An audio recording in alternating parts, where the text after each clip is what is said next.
YouTube channel bersama saya Puput Larasati. Di video kali ini saya akan menyampaikan materi tentang internal branding. Tapi sebelum itu jangan lupa like, comment, share, and subscribe ya. Selamat menonton. Jadi apa itu internal branding? Internal branding itu tidak asing lagi bagi para mereka HRD atau manajer sebuah perusahaan.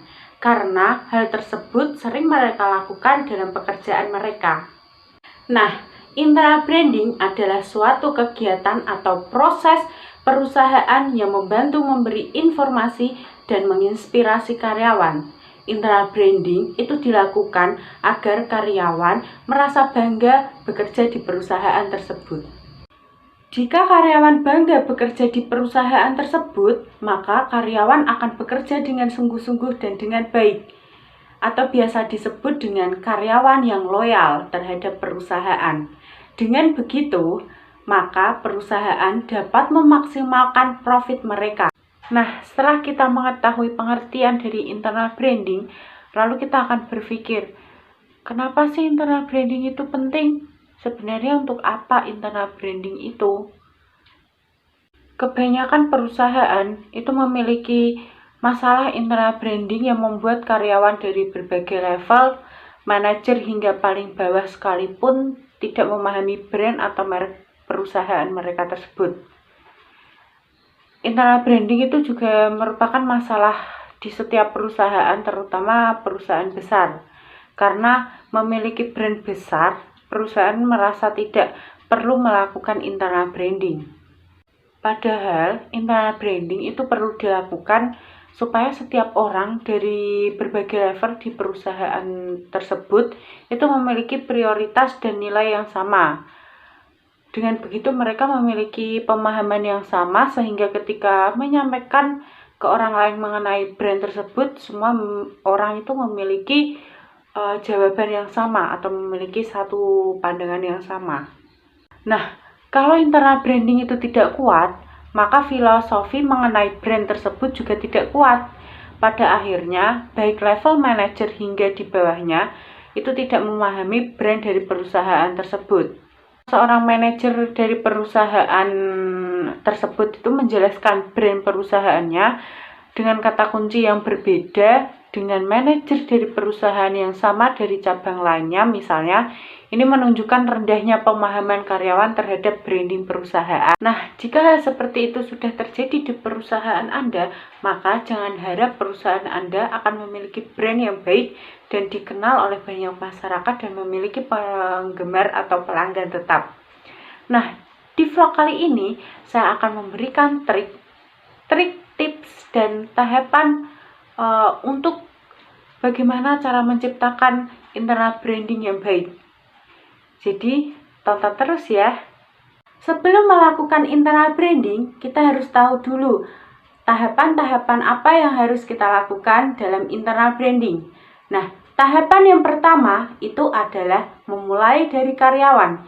Jadi, kita harus memulai dari karyawan. Kita harus menanyakan apa keinginan karyawan, kemudian apa yang mereka butuhkan, seperti itu.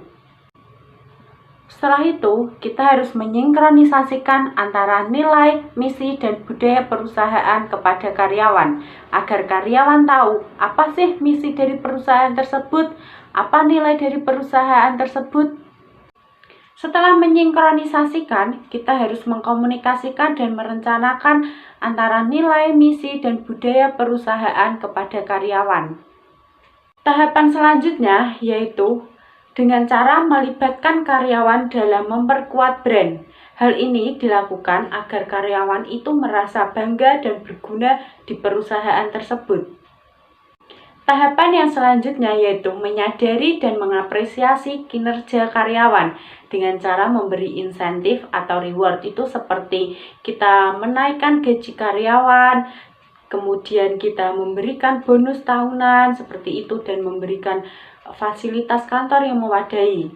Nah, hal ini itu bisa membantu karyawan semangat dalam bekerja. Nah, kemudian ada taktik atau cara yang bisa menyukseskan internal branding. Taktik yang pertama itu adalah komunikasi internal. itu biasa dilakukan oleh karyawan dengan HRD atau manajer. Taktik yang kedua atau cara yang kedua itu mengadakan pelatihan. Di dalam pelatihan ini, kita bisa menyampaikan internal branding dengan mudah karena pada saat latihan, fokus karyawan hanya tertuju pada latihan tersebut.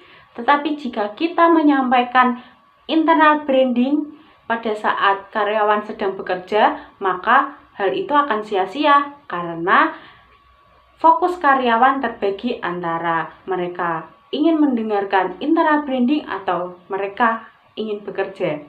Nah, yang selanjutnya yaitu teladan dari pemimpin. Sebagai pemimpin pada dasarnya adalah untuk ditiru. Jadi sebagai manajer atau HRD, kita harus memiliki citra yang baik. Ketika kita memiliki citra yang baik, maka karyawan akan meniru kita atau menyontoh kita. Mereka bisa menjadikan kita inspirasi mereka untuk bekerja lebih baik. Tetapi jika sebagai pemimpin saja kita tidak bisa, maka karyawan akan dengan mudahnya bekerja dengan seenaknya. Nah, yang selanjutnya itu pemberian hadiah atau penghargaan kepada karyawan. Itulah yang ditunggu-tunggu oleh karyawan. Karena kalau mereka sudah bekerja dengan sepenuh hati untuk perusahaan tetapi mereka tidak dihargai, mereka tidak diberi hadiah atau insentif, bonus, mereka akan merasa, untuk apa saya bekerja kalau saya tidak dihargai? Mereka pasti akan merasa seperti itu. Jadi kita sebagai orang yang memberikan internal branding, kita harus memberikan mereka penghargaan dalam bentuk apapun itu. Kemudian apa ya yang akan terjadi jika perusahaan itu mampu memberikan internal branding yang baik kepada karyawan? Apa sih dampak positifnya? Nah, dampaknya yang pertama itu adalah karyawan itu memiliki pandangan yang sama terhadap nilai-nilai perusahaan. Jadi mereka mengerti apa saja sih yang ada di perusahaan ini, nilai-nilai apa yang terkandung dalam perusahaan ini. Dampak yang kedua yaitu mempermudah perusahaan dalam mencapai tujuan perusahaan. Kenapa hal ini bisa terjadi? Karena jika karyawan memiliki satu pandangan yang sama dan mereka merasa, oke, jadi perusahaan saya mau dibawa kemana? Perusahaan saya akan dibawa ke sini, dan ketika mereka memiliki satu pandangan yang sama, mereka akan melakukan itu secara bersama dan itu memudahkan perusahaan untuk mencapai tujuan mereka. Kemudian hal yang terjadi jika perusahaan mampu melakukan internal branding dengan baik, itu adalah pelanggan atau audiens sasaran perusahaan itu memiliki kepercayaan tinggi terhadap brand perusahaan tersebut.